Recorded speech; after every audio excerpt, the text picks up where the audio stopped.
안녕하세요. 여러분의 아는 의사 강동호입니다. 임플란트 하는데 뼈이식이 필요하다고 하는데 혹시 뼈이식도 실패할 수 있을까요? 뼈이식이 실패할 수 있죠. 뼈이식이 실패의 원인을 이제 의사들한테 찾는 경우들이 많잖아요. 뭐 네가 시술을 잘못했으니까 그래서 뼈이식이 실패한 거 아니냐라고 하시는 경우들 많거든요. 근데 이 뼈이식 많이 해본 수술하는 의사, 저 같은 경우도 이제 뼈이식을 많이 해봤으니까 실패하는 경우는 환자 요인이 훨씬 크다고 저는 생각해요. 어떤 환자를, 그러니까 좋은 환자를 만나면 정말 힘든 뼈 이식도 잘 되고요. 좀 좋지 못한 환자를 만나면 아무리 노력을 하고 정말 수술을 잘 해드려도 망가지는 경우들이 많아요. 그래서 사실 남자분들의 실패율이 훨씬 많습니다. 제가 봤을 때는 2배 이상. 만약에 그럼 과장되게 10분이 실패했다 이러면 10분 중에 9분은 남자분이에요. 그 정도로 남자분의 실패율이 많고, 그분들 중에 상당 부분이 사실 이제 뭐 당뇨, 전신질환 있으신 분들도 있어요. 당연히 당뇨가 있거나 혈압이 있거나 이런 분들도 있지만 대부분 알코올 그리고 담배 이 경우들이 상당히 많고요. 사회생활하는 활발히 사회생활을 하시는 그 50대 그리고 60대, 5, 60대 분들 남성분들의 실패율이 가장 많아요.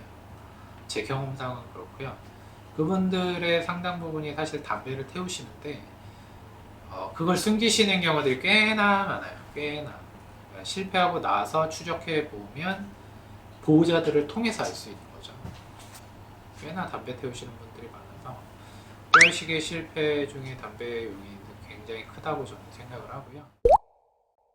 그리고 이제 그 사실 치과 치료, 치과 수술이라는 게 이제 외과적 수술보다는 좀 작게 생각하시는 경우들이 많잖아요. 통증은 되게 크게 오지만 우리가 입안의 수술이고 입안에는 뭐 바로 먹기도 해야 되고 하기 때문에 이런 거에 대해서 조금 작게 생각하시는 경우들이 수술이 큰 거에 비해서. 그리고 또 입안 같은 경우는 환경 자체가 계속 뭔가를 먹어야 되니까 이게 수술하기 좋은 부위는 아니거든요. 세균들이 항상 존재하고.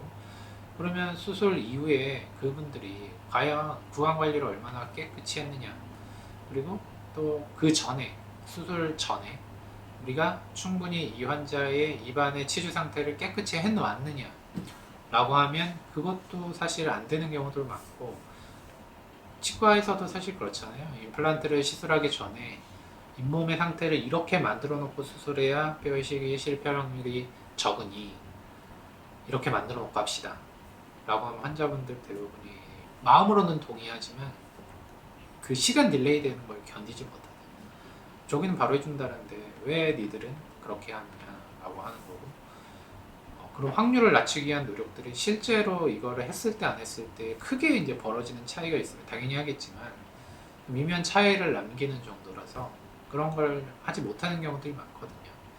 그래서 이런저런 문제들 때문에 사실 뼈이식에 대한 실패를 이 병원에 있는 수술하는 원장님들이 컨트롤하기가 쉽지가 않아요.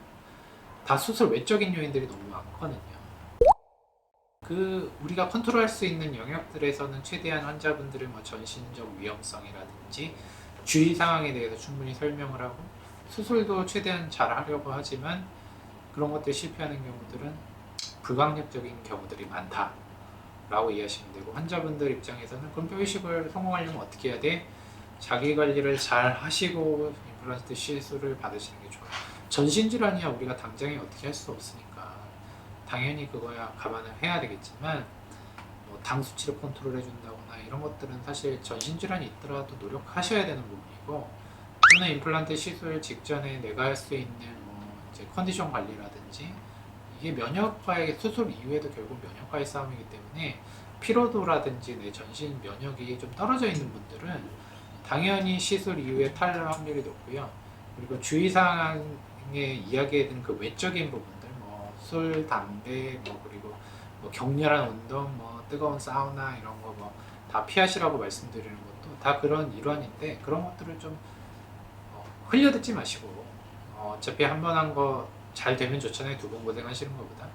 그런 것들을 잘 지켜주시면 당연히 성공률은 올라가고요.